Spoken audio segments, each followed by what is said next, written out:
Bienvenue, jeune âme. Bienvenue dans le monde des 12. Un monde paisible, sous la protection des 12 dieux. Une terre de légende, où règne la magie des Dofus. 6 œufs de dragon, symbole de puissance et porteur d'espoir. Jusqu'à ce jour terrible, où ils furent dérobés. Depuis, l'harmonie est perturbée, et les monts et monstres se déchaînent. Le temps est venu. Ta destinée te mène à Incarnam. Découvre le monde, trouve de précieux alliés. Retrouve les Dofus, deviens un héros, et entre dans la légende. Hello tout le monde, moi c'est Evino, je suis en direct de Dofus pour vous présenter cette nouvelle vidéo sur ma chaîne qui ne sera ni un épisode d'un nouveau départ, ni un épisode d'Evinoob sur un nouveau jeu, ni un épisode de ma team, rien de tout cela vous ne trouverez pas parce que c'est tout simplement une vidéo spéciale un peu bonus comme ça pour présentation on va dire du changelog de la bêta 2.18. Donc le changelog de la bêta 2.18 qui est sorti ce matin à 10h45, nous sommes le mercredi 29 janvier, je vais dire mars, je suis complètement décalé. Et donc comme vous pouvez l'entendre derrière moi, il y a déjà, sûrement que tout le monde s'en fout, mais il y a des nouvelles musiques que je trouve assez classe, c'est pour ça que je les ai mises en fond. Je pense que ça va bien passer, comme ça sera cool. Mais bon, outre les musiques, on est là pour parler des grosses modifications de cette bêta 2.18, même pas de cette bêta, de cette version tout simplement 2.18, cherchez mes mots. Donc la plus grosse modification, c'est bien sûr la nouvelle zone. Donc des hordes de créatures poilues ont fait leur apparition dans les terres désertiques du nord-est de Cania. Leur représentant sera prochainement reçu par le roi Lister, et la sénéchale des Jacob pourrait bien avoir besoin de vous pour l'occasion. Rendez-vous au château d'Amakna pour en savoir plus. Donc ça je crois, si je ne me trompe pas, que ça annonce une nouvelle zone, un nouveau donjon et tout ce que vous voulez. Donc on va lire tout ça en détail. La zone désert de Cania est renommée en zone dents de pierre. Cette nouvelle zone est entièrement refaite et elle comprend de nouvelles quêtes, des nouvelles maisons, des nouveaux enclos et des nouveaux monstres qui seront de niveau 150 et un donjon de niveau 160 intitulé la grotte de Canigroula. Puis bien sûr quelques ressources collectables sont ajoutées également dans cette zone. Puis comme une bonne nouvelle ne se suit pas toute seule, de nouveaux succès sont associés à ce contenu, de nouvelles panoplies et un nouveau familier qui est trop mignon. Voilà, donc je vais pas vous spoiler tout de suite, on verra tout ça après en jeu, je vous montrerai tout. Mais en tout cas, donc grosse refonte graphique, je vous résume un peu, de la zone de Cania, des monstres, de la zone aussi, du graphique, des nouveaux designs pour les maisons, pour les coffres, pour tout ce que vous voulez. Les enclos que j'ai pas été encore voir puisque j'ai tout simplement pas eu le temps. Et bien sûr, vous l'avez sûrement vu en regardant la page, mais je vous l'ai pas dit. Une voyageuse égarée se morfond dans les prisons de Canigroula. Si vous parvenez à la libérer, elle vous récompensera en vous confiant un nouveau compagnon, le Crossmo Globe. Et oui, le nouveau compagnon qu'on attendait tous, je pense, donc qui va occuper la 8e et dernière case libre dans l'option des compagnons, s'appellera le Crossmo Globe qui je pense sera bien sympa. Je l'ai pas regardé, je vais le regarder en même temps que vous tout à l'heure. Plein de trucs à regarder en même temps que vous. J'espère qu'il sera bien sympa déjà, qu'il sera optionnel surtout par succès et non pas en pay to win comme d'habitude. Enfin bref, voilà la grosse mise à jour de cette 2.18. Et bien sûr, ce n'est pas marqué donc dans ce changelog. Ah si, c'est marqué là, je ne les avais pas vus. Donc vous le savez sûrement tous, et je fais une spéciale dédicace à GN Rio, parce que je lui avais dit, il a pas voulu me croire, mais j'ai bien raison. Enfin, la mise à jour que tous les niveaux 199 attendaient depuis la sortie de Frigos 3, donc depuis presque un an. Les conditions d'équipements, des succès et des sorts et des objets sortis lors de la mise à jour de Frigos 3 sont supprimés. Supprimés. Hell yeah.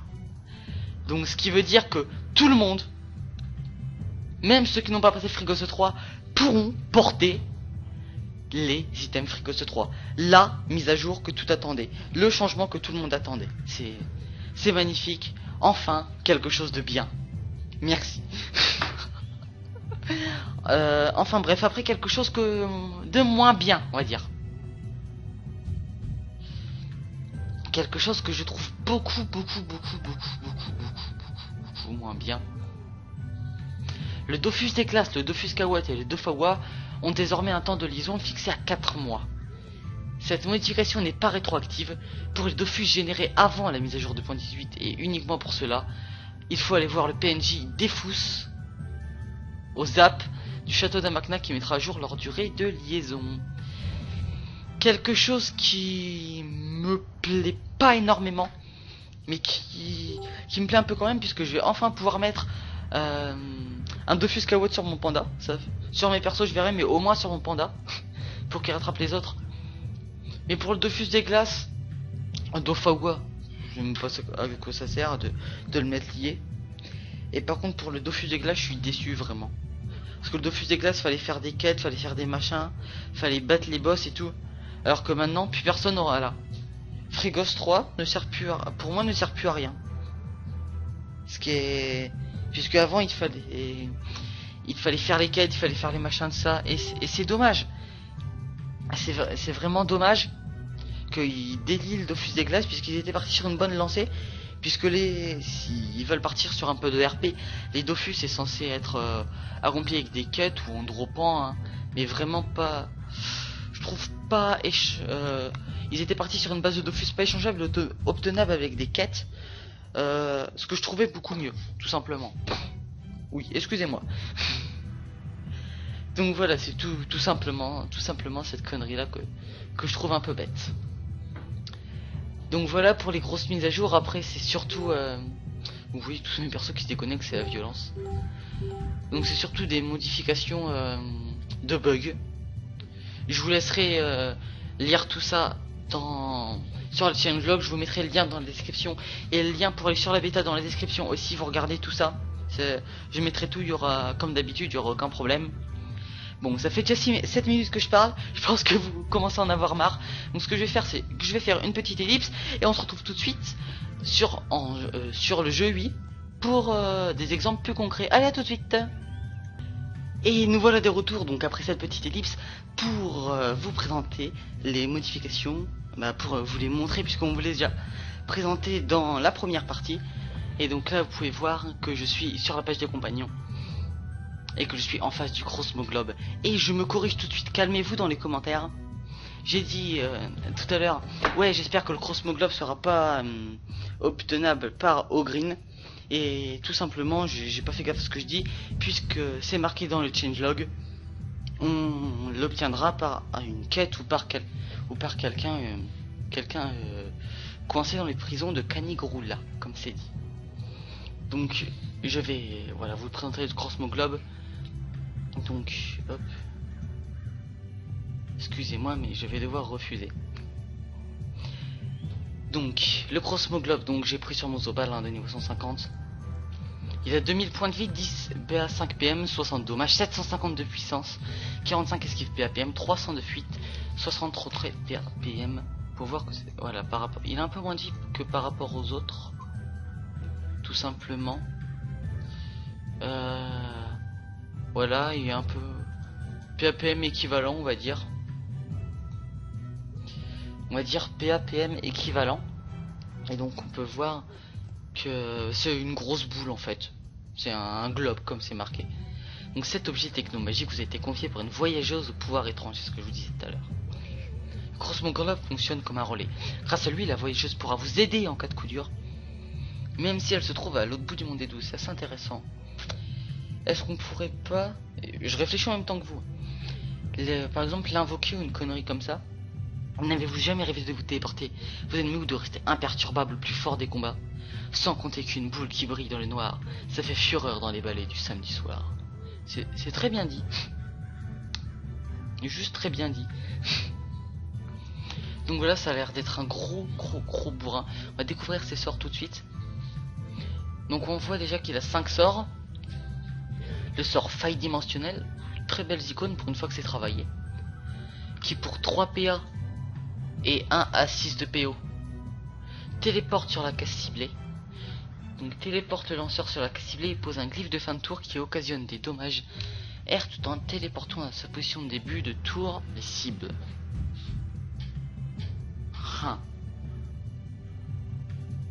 Faudrait tester, mais je pense que ce sera comme une transpo, comme une coop. Donc on invoquera le gros Smoglob, on lui fera faire son sort faille dimensionnelle. Il se téléportera sur une case et il échangera de place avec les cibles, avec une cible, voilà. Cherche. Après donc on a le sort gravité renforcée qui pour 2 PA 0 PO dans un cercle de 3 cases autour du gros Smoglob et à un intervalle de relance de 3 occasionnera des 26 à 30 dommages hauts et moins 4 PM pendant un tour. Et fixe l'état pesanteur. Ouh, ça m'a l'air bien cheat ce truc. Ça m'a l'air bien puissant. À voir, mais à comparer avec le chevalier d'Astrub, je pense que le chevalier d'Astrub serait autant puissant, on va dire, autant. Puisqu'il a il a autant de dommages et plus de puissance quand même, mais moins de capacité de retrait PAPM, voire pas du tout. Donc on passe au troisième sort. Donc brûlure pour 3 PA et au CAC, qui se lance au CAC et sur soi-même, qui ne nécessite pas une ligne de vue. Par contre je sais pas à quoi ça sert. Sans ligne de vue au CAC, c'est pas, je comprends pas. Donc on peut en lancer 2 par tour et il fait 24 de dommages feu au maximum, 21 au minimum, 3 enlève 3 PA pendant un tour et en critique voilà, fait un peu plus. Et donc voilà, ça a l'air d'être un sort assez simple au CAC, tout simplement. Après on passe au sort déviation, donc qui coûte 2 PA et qui a une portée de 1 à 6, qui a un intervalle de relance de 3 et qui inflige... Ouf, c'est une... Excusez-moi, là je découvre en même temps. Qui inflige l'état intaclable et 300 puissance à la cible. Et c'est comme un sacrifice puisque c'est maintenant tout l'allié ciblé prend les dégâts reçus à la place du lanceur. La puissance du lanceur augmente et il gagne l'état intaclable pendant un tour. C'est comme une fougue mais en mieux. La fougue, le sort du Zobal. Après, il y a feinte, donc qui pour 2 PA et 1 à 3 de PO est interdit mal des transports. Excusez-moi, je découvre en même temps, hein. Ça fait beaucoup de fois que je le dis, mais quand même. Donc on peut lancer 2 fois par tour, qui vole 15 à 18 dommages R, et qui téléporte symétriquement, je suppose avec la cible. Donc téléporte le lanceur symétriquement par rapport à sa cible et vole de la vie dans l'élément R. Le lanceur est renvoyé à sa position de début de tour à la fin de son tour.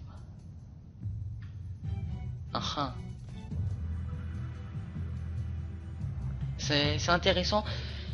Je vais essayer de l'avoir sur la bêta, puis je vous ferai un test dessus. Donc je ferai le test du gros Smoglob sûrement. Une petite vidéo assez courte.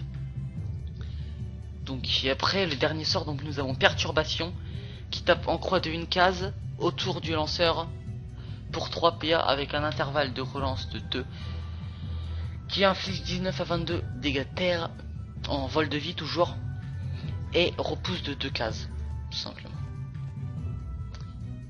Et il y a un autre effet donc qui est marqué là, le lanceur gagne un envoûtement qui occasionne des dommages neutres en vol de vie à chaque coup reçu en mêlée pendant un tour.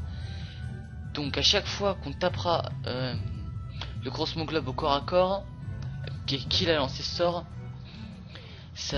on se prendra des dommages neutres.